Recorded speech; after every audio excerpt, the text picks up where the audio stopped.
Hi, and welcome back to week 2 of my scratch process. So Monday morning we were working with Paloma first, and we kind of just started the session speaking about our project ideas and exploring a few piece options. So we were still quite set on a murder mystery, but we did have a think about another idea that we could go down, and we quite liked the idea of a kidnapping, as we thought it'd be quite cool, and it's kind of a similar, slightly like eerie mystery vibe. But we kind of were all quite solid on the murder mystery route, and we were getting quite a good few ideas for that. So we did a few exercises, mainly with her, of walking around the space in a variety of ways, so using different levels and gestures that kind of followed off of our piece idea. And then we also looked at lip syncing, as it's quite a different way as an actor to share and perform your emotions, but can actually be a really powerful way to express what this character or person is feeling without actually saying the words yourself, as I think sometimes you can tend to focus a lot on the speech rather than how you're performing it in your face. So that was quite an interesting task to do, and we did it all together, lip syncing to Good Morning Baltimore from Hairspray. Then in the afternoon we were working with Paige, and we, in our scratch groups, went around the room and wrote some ideas down on a piece of paper that followed a theme that was either like tradition, restrictment, trapped, and then we wrote down ideas that were either a character, a setting, or something we would like to see in like based off that word.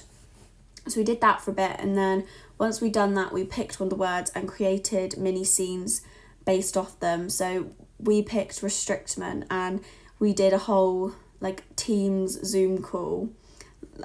like we were back when it was COVID, which was really weird, like going back to that kind of moment, but it was a lot of fun and we really enjoyed it. This week, something that went well was, I think, just us all kind of agreeing on the same idea really early on,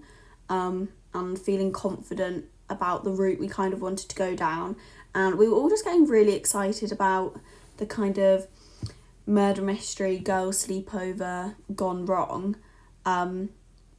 we had a lot of ideas being built off that, and we were really excited to explore them further, and I think we were all quite eager to kind of just get into like the writing and the creating the scenes of that, but because we were so eager to start, it was a bit of a struggle this week with doing tasks that didn't really feel as relevant to our piece. Like the walking around the space, I personally really struggled with it because I don't know why, I felt really awkward doing it for some reason that day, and I was struggling on how it would fit with my piece, because even though it's a murder mystery and does have a violent side, we didn't want to go down the route of actually like stabbing someone or shooting them, so doing the gestures didn't feel the most helpful for us, and I struggled quite a bit with the lip syncing, as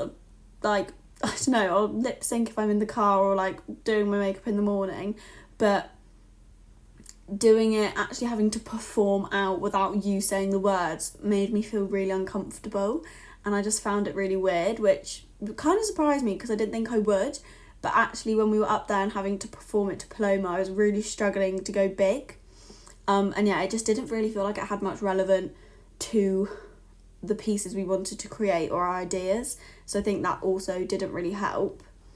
But we kind of decided next week we wanted to try and focus on getting some characters in place and working out who would be playing what, and then also exploring a few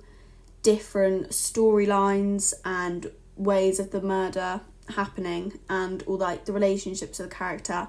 and how they interact. So that was definitely something we wanted to focus on, and also just getting like a few scenes or ideas of scenes up on their feet, as we hadn't really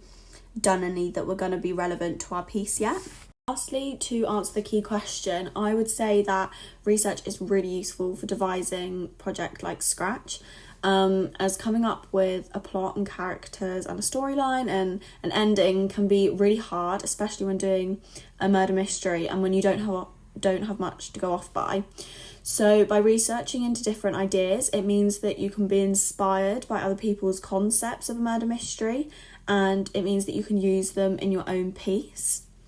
It can also be really useful as you can gain a strong understanding of what the key elements are that are needed to write and create a successful story that captivates the audience throughout.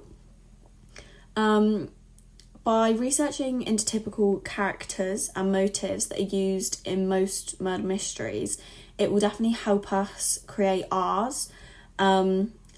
by looking into different plot twists and endings, we'll be able to decide on what story we want to go for and what we think a successful ending kind of would be for us. Then something else we will be researching is how the victim's family react and feel towards what has just happened, because obviously it's very different to a natural death happening and somebody actually being purposely harmed. So it definitely affects the family in a different way. So even though we're thinking of doing it as friends, we'll look into the impact it has on the people that the victim was loved by. And we'll also look into how an interrogation can be like, as that's something we really, really want to include in our piece, as it's like a really cool concept and I think visually looks really nice, and you learn a lot about the characters in an interrogation. So we'll look at kind of the process of that and what suspects tend to say in it or how they act, and how somebody that's guilty and not guilty would act differently. And then lastly, we will also look into how the actual killer is, and kind of what their motives are, how they do it, like have they planned it for a while or was it spontaneous, and kind of just everything that follows the killer in that sense. So yeah, I think the research will be really useful for our project, as none of us obviously killers ourselves, and none of us have ever been in this situation, so it will be really useful and hopefully help inspire us with a lot of ideas, definitely with the characters and the structure of our piece. So yeah, that's all for this week. Thank you for watching, and I'll be back next week for week 3.